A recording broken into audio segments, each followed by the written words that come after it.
Hello friends, আমি শুভম। দেখে এলাম নতুন বাংলা সিনেমা প্রত্যাবর্তন। কেমন হলো সিনেমাটা সেটা নিয়ে মূলত কথা বলবো এই ভিডিওতে। এবার একটা কথা না আমি মন থেকে বলতে চাই, আমাদের নামে মানে রিভিউয়ারদের নামে সবসময় একটা অ্যালিগেশন আমি শুনতে পাই যে যখনই কোনো ফ্যামিলি ড্রামা আসে না আমরা সেটাকে খারাপ বলি, না বলি যে একঘেয়ে হয়েছে। কিন্তু এই জিনিসটা একবারও কেউ দেখে না বা বোঝার চেষ্টাও করে না যে রাশ, যেটা একটা out and out family drama cinema, সেটাকে প্রায় প্রত্যেকটা রিভিউয়ার তারা পজিটিভ রিভিউ দিয়েছে। কেন দিয়েছে? তখন আমাদেরকে একবারও কেউ প্রশ্ন করলো না যে কেন এই ফ্যামিলি ড্রামাটা তোমাদের ভালো লাগলো, বাকিগুলোকে তো তোমরা ভালো বলো না। বাঙালি রাজ দেখার পর বলে দিয়েছে যে এরকম ধরনের ফ্যামিলি ড্রামা হলে গিয়ে দেখতে সমস্যা নেই। প্রত্যেকটা রিভিউয়ার বলেছে এরকম ধরনের ফ্যামিলি ড্রামা যদি হয় তাহলে পজিটিভ রিভিউ দিতেও কোনো সমস্যা নেই। কিন্তু তবু আমরা অ্যালিগেশন পাই যে ফ্যামিলি ড্রামা হলেই আমরা সেই জিনিসটাকে খারাপ বলি।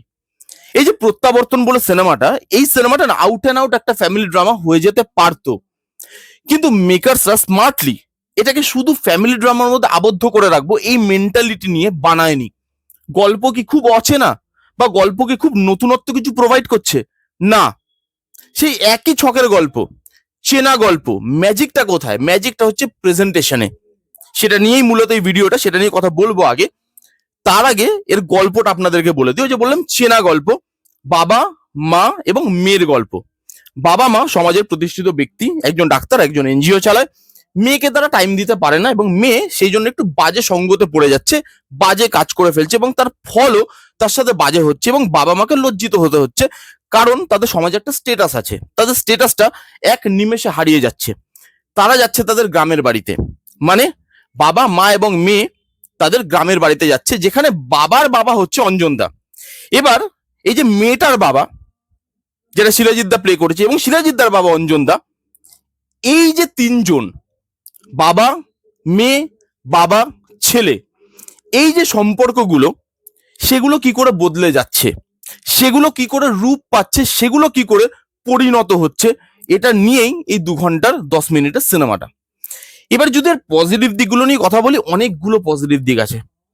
প্রথমত, এই সিনেমাটা খালি ফ্যামিলি ড্রামায় আবদ্ধ হয়ে যেতে পারতো, স্কোপ ছিল, খুব চেনা ছকের গল্প। কিন্তু এই সিনেমাটা না ফ্যামিলি ড্রামার সাথে সাথে অনেকগুলো জিনিস অ্যাড্রেস করে। এই সিনেমাটা বলে প্যারেন্টিং এর ইস্যু, যে একটা ছেলে মেয়ে যদি খারাপ হচ্ছে বা ভালো হচ্ছে, তার প্যারেন্টসের অনেকটা স্যাক্রিফাইস তার মধ্যে থাকে, তার প্যারেন্টসের অনেকটা খেয়াল বা তার প্যারেন্টসের অনেকটা ভালোবাসা সেই সম্পর্কটা থাকে। তারপরে সেটা ডিসিশন নেয় যে আমি ভালো হব কি খারাপ হব। কিন্তু প্যারেন্টিংটা ইম্পর্টেন্ট। আজকে আমাদের এখানে ফোন, ল্যাপটপ, কম্পিউটার, যেগুলো আমাদের নিত্য নৈমিত্তিক জিনিস, যেগুলো ছাড়া হয়তো আমরা এক মুহূর্ত চলতে পারি না, সেগুলো কি করে প্রতিনিয়ত আমাদের জীবনকে, আমাদের জীবনের যে রুটটা সেটাকে গ্রাস করে ফেলছে, সেই জিনিসটা নিয়ে কথা বলা আছে। ফিরে যাওয়ার গল্প বলছে, মাটিতে ফিরে যাওয়ার গল্প, রুটে ফিরে যাওয়ার গল্প। এই সবকিছু যে ইস্যুগুলোকে তারা কভার করছে, এটাই না একটা সাধারণ ফ্যামিলি ড্রামার থেকে এরকম ধরনের সিনেমা মানে রাশ বা প্রত্যাবর্তন এগুলোকে আলাদা করে। চেনা ছকের গল্প হলেও এটা অচেনা ফিলিংটা দিতে পারে। যারা মিয়াজাগা দেখেছে তারা না এই সিনেমাটার সঙ্গে রিলেট করতে পারবে। যাদের ওই সিনেমাটা ভালো লেগেছে, সাউথের সিনেমা মিয়াজাগা, যারা যারা দেখেননি তারা দেখবেন, খুব ভালো সিনেমা। অনেকটা ভাইব আপনি এই সিনেমাটার মধ্যে পাবেন। এবং সেই জন্য না আমি বললাম যে প্রেজেন্টেশন একটা ম্যাজিক আছে। এই যে আমরা সবসময় দেখবেন একটা কথা বলি যে জেনারেশন গ্যাপ, আমরা কি চাইলে জেনারেশন গ্যাপটাকে মেটাতে পারি না? কিন্তু আমরা মেটাই না। এখানে কিছু ক্যামেরা শট আছে যেগুলো অসম্ভব ভালো। আমি কেন মার্চ করলাম দুটোকে, কারণ ক্যামেরা শট দিয়ে যেভাবে জেনারেশন গ্যাপটাকে বোঝানো হয়েছে সেটা অসাধারণ। একটা ক্যামেরা শট আছে, ঠাকুমা এবং নাতনি তারা খুব ভালো বন্ধু হয়ে গেছে গ্রামের বাড়িতে যাওয়ার পর। ঠাকুমা নাতনির চুলে বেনুনি বেঁধে দিচ্ছে, নাতনি আয়নাটা ধরে আছে সামনে, আয়নার মধ্যে দুজনের রিফ্লেকশনটা পড়ছে।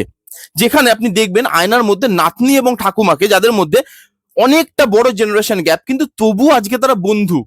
কি করে হচ্ছে? এটা তো আমাদেরই হাতে যে আমরা জেনারেশন গ্যাপটাকে কিভাবে মেটাবো, আদৌ মেটাবো কিনা, নাকি সারা জীবন অজুহাত দিয়ে যাব যে ভাই এই জেনারেশন সঙ্গে তো বনছে না। আগেকার দিনের লোক বলে আমাদের জেনারেশন খারাপ, আমরা হয়তো আবার অন্য জেনারেশনটাকে বলবো, আমাদের যে পরের জেনারেশন, যে ভাই আমাদের টাইমে অন্য ছিল, এদের টাইমে অন্য, এরা কিরকম ভাবে লাইফ লাইফ লিড করছে, লাইফস্টাইল লিড করছে, আমরা এগুলো হয়তো ব্লেম দেব। কিন্তু ব্লেম দেওয়াটা আলটিমেটলি সলিউশন নয়। সলিউশন তখনই হবে যখন আপনি সেটা সলিউশন খুঁজে বার করবেন। সেই জিনিসটাকে ভালোভাবে দেখিয়েছে। এখানে গ্রাম এবং শহর এই দুটো জায়গাকে যেভাবে দেখিয়েছে না সেটা অসাধারণ। একটা সিন আছে, ছোট্ট সিন, সেই সিনটার মধ্যে দিয়ে এটাকে বুঝিয়ে দিয়েছে। ধরুন শহর থেকে একটা মেয়ে যাচ্ছে, তার কাছে আছে দামি পুতুল। এবার গ্রামের যে মেয়েটা, বাচ্চা মেয়েটা, সে ওই পুতুলটা দেখেনি, সে ওই পুতুলটা নিয়ে খেলে না, তার কাছে ওই পুতুলটা খুব দামি, সেই পুতুলটা নিয়ে খেলতে চাইছে, তার লোভ হচ্ছে। আবার অন্যদিকে গ্রামের মেয়েটা খেলছে কি তাল পাতা সেপাই নিয়ে, তাল পাতা দিয়ে বানানো একটা পুতুল নিয়ে। এবার সে শহরের মেয়েটা, সে তো আবার ওই পুতুলটাকে দেখেনি, সে তো দামি পুতুল দেখে এসছে, তার আবার ভালো লাগছে ওটা। এই যে ভাইস ভার্সাটা হচ্ছে, সেটা খুব সুন্দর দেখিয়েছে। আমরা সবসময় বলি যে গ্রাম থেকে বেরোলেই উন্নতি করা যায় বা শহরে থাকলেই উন্নতি করা যায়, কিন্তু এই জিনিসটা জাস্ট আমাদের ভাবনার একটা ভুল। সেটা এই সিনেমার মধ্যে দেখানোর চেষ্টা করেছে এবং সেটা দেখাতেও পারে যে তোমার যদি উন্নতি করার থাকে তুমি গ্রাম থেকে বেরিয়েও করতে পারবে। যেমন এখানে প্যারেন্টিংটাকে যেভাবে দেখিয়েছে, যে সিরাজিৎ দা তার মেয়েকে সব দিয়েছে, টাকা পয়সা সব দিয়েছে, ভালো স্কুল এডুকেশন থেকে শুরু করে খাওয়া দাওয়া থেকে শুরু করে কোথাও কোনো খামতি রাখেনি, তবুও তার মেয়ে বাজে জায়গায় চলে যাচ্ছে। এদিকে অঞ্জন দা, যে তার ছেলেকে হয়তো অত কিছু দিতে পারেনি, হয়তো কিছুটা অভাবের মধ্যেই মানুষ হয়েছে, কিন্তু তবু আজকে তার ছেলে ডাক্তার, আজকে তার ছেলে সাকসেসফুল, সমাজে তার নাম আছে, সেও তো গ্রাম থেকে বেরিয়েই হয়েছে। এই জিনিসগুলো এত সুন্দর এবং এত ভালোভাবে ডিসক্রাইব করা পুরো জিনিসটাকে, সেটা ভালো। পুরুলিয়াতে শুট করা, এবং অনেক সময় আমরা দেখি কি যে গ্রাম যখনই দেখায় তখন না গ্রামটা জাস্ট একটা চার দেওয়ালের মধ্যে থেকে যায়, কিন্তু এখানে সেটা হয়নি। গ্রামের মানুষজন এই যে রুটে ফিরে যাচ্ছে, এই যে শিলাজিৎ অনেক দিন বাদে বা অনেক বছর বাদে তার বাবার কাছে যাচ্ছে, সেটা শুধু বাবার কাছে বা মায়ের কাছে ফেরা নয়, কিন্তু সেটা ওই জায়গাটাতে ফেরা যেখানে তার ছোটবেলাটা কেটেছে, যে স্কুলে সে পড়তো বা যেখানে তার বাবা স্কুল টিচারই করতো, যেখানে তিনি তার ডাক্তারি শুরুটা করেছিল, স্টার্টিংটা প্র্যাকটিসটা সেখানে শুরু করেছিল, তার এডুকেশন ওখানে, তার ফ্যামিলি ওখানে। এই যে রুটে ফেরাটা, একটা নর্মাল চায়ের দোকান, সে চায়ের দোকানে যে আড্ডা, সেটাকে ফিরে পাওয়া, খালি বাবা মা যে তার সন্তানকে ফিরে পাচ্ছে বা সন্তান তার রুটটা ফিরে পাচ্ছে, সেটা কিন্তু নয় আলটিমেটলি। এই যে জিনিসগুলো, এই যে ট্রানজিশন গুলো লাইফের, এগুলো তো সুন্দর করে দেখিয়েছে না, সেটা খুব সুন্দর। গানগুলো ভালো, সিচুয়েশন অনুযায়ী একদম পারফেক্টলি প্লেসড। প্রত্যেকটা জায়গায় যখন গ্রামে আছে গ্রামের মতো গান, যখন শহরে আছে শহরের মতো গান, এবং খুব সুন্দর গানের ব্যবহার।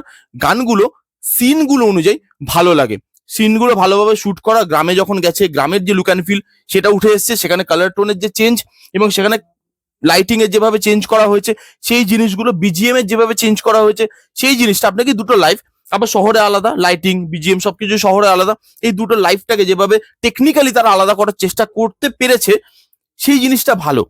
পারফরমেন্স দুর্দান্ত প্রত্যেকে, ছোট থেকে ছোট রোল। একটা রোল আছে, বড় বড় রোল তো আমি আসছি পরবর্তীকালে যারা যারা করেছে, একটা খুব ছোট্ট রোল আছে যে বড় লোকের মেয়ে, তো মানে শিলাজিৎ দা খুব বড় লোক, তার মেয়ে, তো তার মেয়ের জন্য একটা ইয়ে রাখা আছে, কাজের লোক রাখা আছে, যে মানে মেয়েকে দেখাশোনা করে। মেয়েটার বাবা মার সঙ্গে অতটা বন্ডিং নেই যতটা কাজের মেয়েটার সঙ্গে আছে বা কাজের বউটার সঙ্গে আছে। এবং এটা আমরা না আজকের দিনে, আজকে মডার্ন ওয়ার্ল্ডে এটা আমরা দেখতে পাই, যে বাড়িতে যে কাজের লোকটা থাকে সেই দেখবেন যারা দুজনেই হাজবেন্ড ওয়াইফ হয়তো দুজনেই ওয়ার্ক করে বাইরে, কাজের লোকের ভরসায় মেয়েদেরকে বা ছেলেদেরকে ছেড়ে যাচ্ছে, সন্তানকে ছেড়ে যাচ্ছে। কাজের লোক তাদের কাছে অনেক বেশি কাছের, সেই জিনিসটা কিন্তু আমরা দেখতে পাই।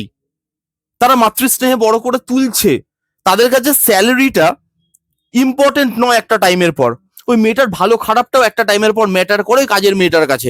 সেই জিনিসটাকে যেভাবে মানে দেখিয়েছে আউটস্ট্যান্ডিং, এই ছোট ছোট ক্যারেক্টারগুলো, সেই ক্যারেক্টারগুলোকে সুযোগ দিয়েছে খরাজদা, যাকে আমরা সবসময় কমেডি করতে দেখি, এখানেও কিছুটা কমেডি করানোর চেষ্টা করা হয়েছে, কিন্তু ওটা আউট অ্যান্ড আউট কমেডি নয়। খরাজদার ক্যারেক্টারটা খুব ভালো, খুব সিরিয়াস একটা ক্যারেক্টার, মানে সিরিয়াস কিন্তু সে সিরিয়াস জিনিসটাকে সিরিয়াসলি নেয় না, এটাই ক্যারেক্টারটা না একটা প্লাস পয়েন্ট। খরাজদাকে অন্যভাবে দেখতে পাবেন, সিরাজিৎ দা তার পারফরমেন্স, এবং একটা কোনো পার্টিকুলার সিন দিয়ে পারফরমেন্সটাকে না জাজ করা যাবে না, প্রত্যেকটা জায়গায় সিরাজিৎ দা, অপাদি, আমাদের এখানে রূপা ম্যাম, অঞ্জন দা, প্রত্যেকের performance top notch, too good. এবং যেভাবে পুরো সিনেমাটা যায়, যেভাবে সম্পর্কের গল্প বলে, প্রত্যেকটা ক্যারেক্টারকে টাইম দেওয়া হয়েছে কুক হওয়ার জন্য। প্রত্যেকটা ক্যারেক্টার সেই জার্নিটার সঙ্গে, তাদের পাওয়া না পাওয়া সেই জিনিসগুলোর সঙ্গে আপনি কানেক্ট ফিল করতে পারবেন। এবং তার সঙ্গে সোশ্যাল ইস্যু যেগুলো বললাম সেগুলো তো আছেই। এবং খুব ভালো একটা সিনেমা, আপনার মনটা ভালো করে দেবে, চেনা গল্প, আপনার দেখে মনে হবে যে না এটা এর পরের স্টেপে কি হবে আমি জানি, কিন্তু সেই পরের স্টেপটা জানার পরেও দেখতে ভালো লাগছে।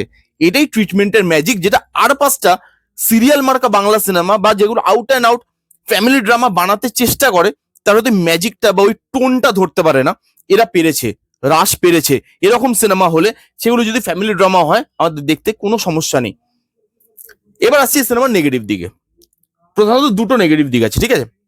প্রথমত, এই যে বাবা আর মেয়ের যে সম্পর্কটা দেখাচ্ছে সেটা খুব ভালোভাবে ক্লোজার পেয়েছে, কিন্তু বাবা আর ছেলে মানে শিলাজিৎ এবং অঞ্জন দা, এই ক্যারেক্টারটা বিল্ড খুব ভালোভাবে হচ্ছিল, ক্যারেক্টার দুটো খুব ভালোভাবে এন্ডিং এর দিকে যাচ্ছিল, কিন্তু হট করে না দেখে আপনার মনে হবে যে লিখতে লিখতে ক্যারেক্টার দুটো এন্ডিং এ এসে রাইটারের বোধহয় পেনের কালি শেষ হয়ে গেছে, হুট করে শেষ হয়ে যায়, মানে একটা আধ খাপছাড়া ভাবে শেষ হয়ে যায়, ফোর্সফুলি শেষ হয়ে যায়, যে জিনিসটা দেখতে ভালো লাগে না, রিদমটাকে কোথাও ব্রেক করে দেয়।